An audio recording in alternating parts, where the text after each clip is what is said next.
Oke, halo semuanya. Ketemu lagi. Hari ini kita bakal bedah tuntas salah satu, bisa dibilang permata tersembunyi di sektor maritim Indonesia. Sebuah perusahaan yang mungkin nggak sering muncul di berita utama, yaitu PT Transpower Marine atau yang kodenya TPMA. Nah, ini kan pertanyaan keramat buat semua investor ya. Ada nggak sih perusahaan yang fundamentalnya bagus, harganya masih miring, tapi juga royal banget bagi-bagi dividen?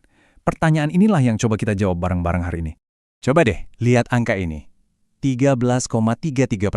Serius? Ini bukan bunga deposito atau obligasi pemerintah loh. Ini dividen yield yang ditawarkan sama TPMA. Di industri yang butuh modal gede kayak pelayaran, angka segini tuh anomali. Dan justru anomali inilah yang bikin kita wajib ngulik lebih dalam. Dan inilah dia biang keladi di balik angka fantastis tadi. Ini bukan cuma angka di layar monitor ya, ini bisnis beneran. Dengan kapal-kapal tunda dan tongkang yang ya bisa dibilang jadi urat nadi logistik komoditas di seluruh Indonesia. Oke, sekarang kita masuk ke intinya. Investment thesis-nya apa? Sederhananya gini, TPMA itu nawarin dua hal yang jarang banget ada dalam satu paket, value dan yield. Artinya, kita berpotensi dapat barang bagus dengan harga diskon, plus kita dibayar gede buat nunggu harganya naik. Kombinasi yang kuat banget kan?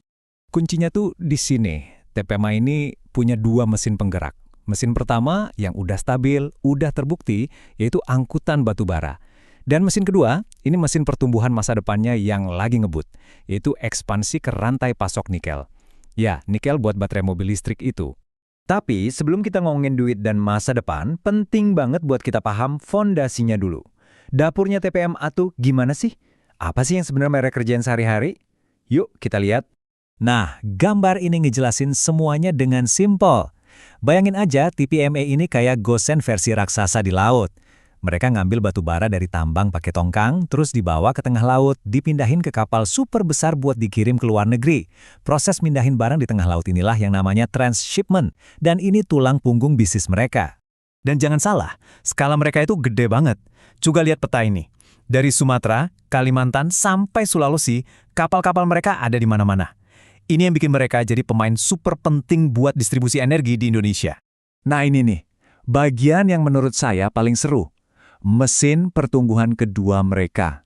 Gimana caranya perusahaan yang identik sama komoditas jadul ini bisa tetap relevan? Jawabannya satu kata, nikel.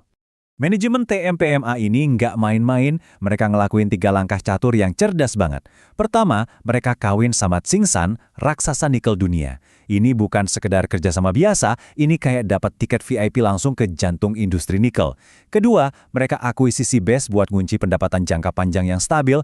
Dan ketiga, mereka jor-joran nambah kapal khusus nikel. Ini sinyal jelas, mereka bukan cuma ikut-ikutan tren, mereka mau jadi rajanya. Oke, cerita bagus, strategi keren. Tapi angkanya gimana? Kan the proof is in the numbers ya. Mari kita periksa rapor keuangannya buat mastiin ceritanya ini bukan cuma dongeng. Coba deh lihat grafiknya. Ini udah jelas banget kan? Laba bersihnya naik terus, bahkan hampir 2 kali lipat cuma dalam 2 tahun. Ini bukan pertumbuhan yang biasa-biasa aja. Ini bukti kalau mesin bisnis mereka itu jalan dengan sangat-sangat efisien. Nah, ini dia bukti kenapa saham ini dibilang murah. Lihat PE rasio TPMA cuma 5,57 kali. Coba bandingin sama kompetitornya, jauh banget. Artinya, buat setiap rupiah laba yang mereka hasilkan, kita bayar harga yang jauh lebih murah di TPMA. Plus, dapat dividen paling gede di antara yang lain. Jelas banget kan perbedaannya?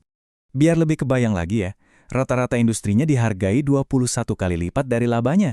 Sementara TPMA dihargai cuma sekitar 5 kali. Ini diskonnya gede banget. Oke, sekarang bagian yang gak kalah penting. Sebagai mentor, tugas saya bukan cuma ngasih tahu yang manis-manisnya. Kita juga harus lihat risikonya, ranjaunya di mana. Ingat, investasi yang pinter itu yang sedikit paranoid. Jadi, mari kita cek sama-sama.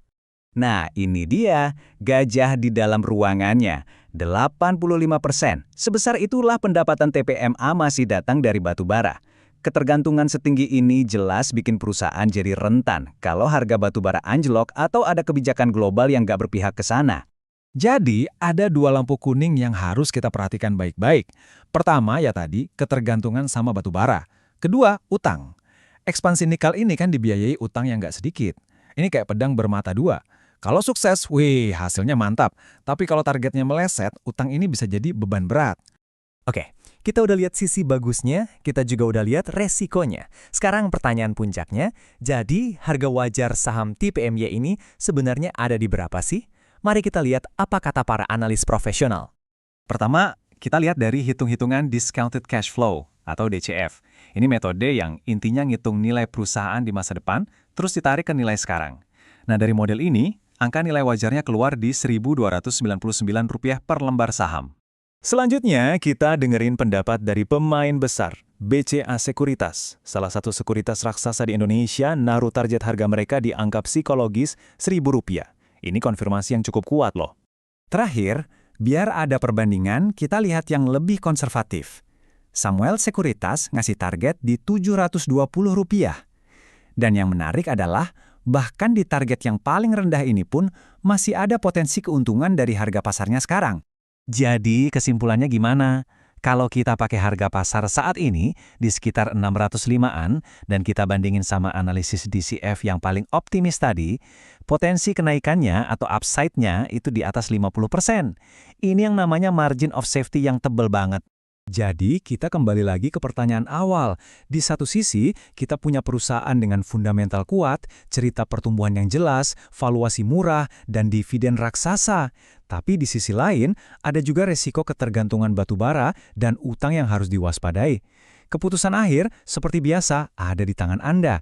Anggap saja analisis ini sebagai peta, tapi yang pegang setir dan menentukan arah tetap Anda sendiri.